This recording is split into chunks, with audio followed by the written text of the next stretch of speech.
Hey everyone, this is Josh with Josh Wright Piano TV. I was talking with a close friend the other day. His name's Isaac, and he asked me to do a video specifically on Franz Liszt's La Campanella, or the Paganini Etude number 3. There is a lot of technical question when this piece is presented, and this was really the discovery of a lot of new technique for me in my own playing. As I learned this piece, I had to really reinvent a lot of my technique to be able to adapt to be able to play this piece. I'm just going to go over a few tips for different technical aspects of this piece. The first thing that this piece has a lot of is skips. So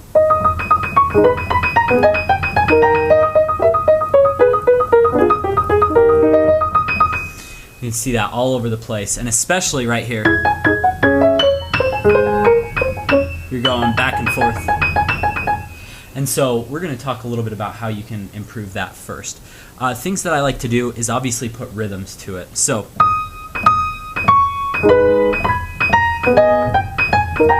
that you're always going down to that lower note, and then the opposite as well. Sorry. And that's actually pretty difficult, but it really helped me to get it pretty smooth as I practiced over and over again, and actually a lot of eyes closed as well. So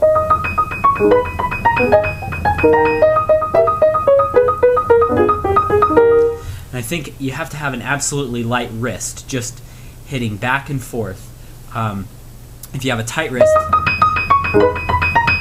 it immediately makes you less accurate. A lot of people think, oh, if I'm more in control, I'm more accurate. It's actually the opposite.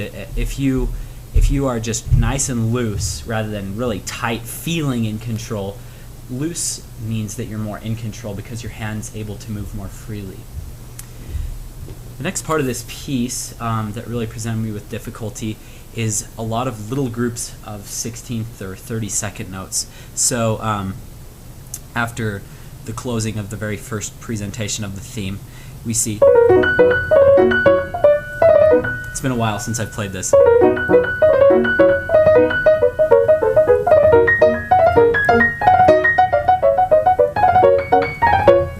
So how do we get those so quick? Because they're moving da-da-da-dum-bum, da-da-da-dum-bum. It's going so fast that really there's not enough time for high fingers or anything. So what I did is I would just do just that little group until it was perfect, and then this group. So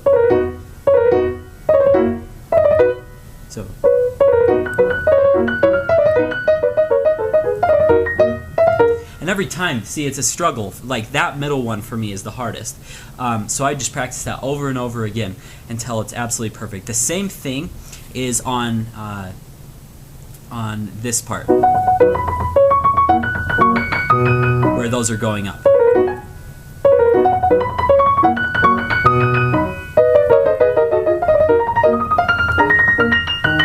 Just to get those absolutely clear, so you're not going and not having every note come out. One thing I like to do with repeated notes that are really fast, rather than doing the rhythm that I did before, and then I'm going to do something a little different with those repeated notes. I've thought a lot about the physics behind this, and you know, what's quicker, to have all fingers lined up in a row and just strike down like that, so they're kind of just in a straight line down and you just kind of stroke it like that, or is it better to move side to side? And I actually found that side to side works better. So your wrist stays in the same position and your fingers stay at the same height. You just move slightly to the right.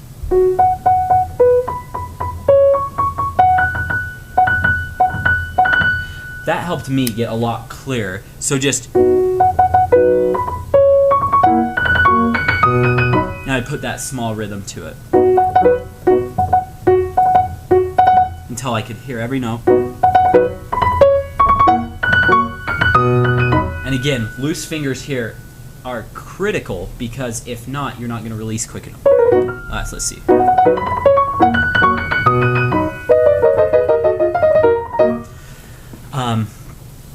You see the same thing on the the triplets section, where you have.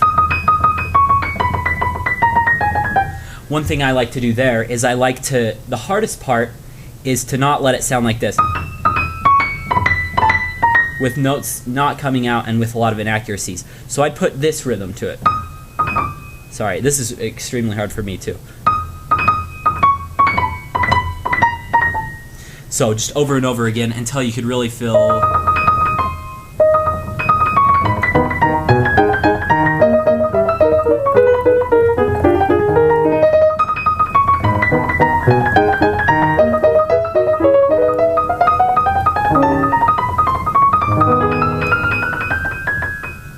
I've been out of practice, so those aren't perfectly clear, at least with this piece. I've been working on a lot of Chopin stuff lately.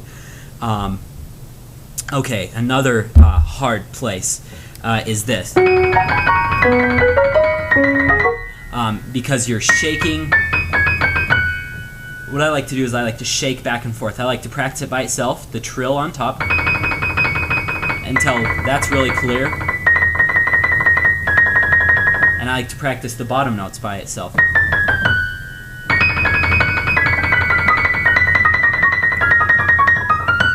Because that's really difficult. So I like shaking back and forth rather than just trying to finger it out. And you mess up a lot. But going back and forth helps me a lot. Finally, I want to talk about octaves and how to make repeated octaves quicker. A lot of people can do octaves in succession well, but when it comes to repeated octaves, it gets a little vertical and a little harsh. You end up wasting a lot of effort on being too loud. And I remember I did it was kind of like just a mini lesson. We did a combined performance together. I played with Stanislav Udenich, just for a little group of friends, and I guess it was his donor, and he was friends with one of my church friends, and so we got together one night, and I just was asking him all these questions because his technique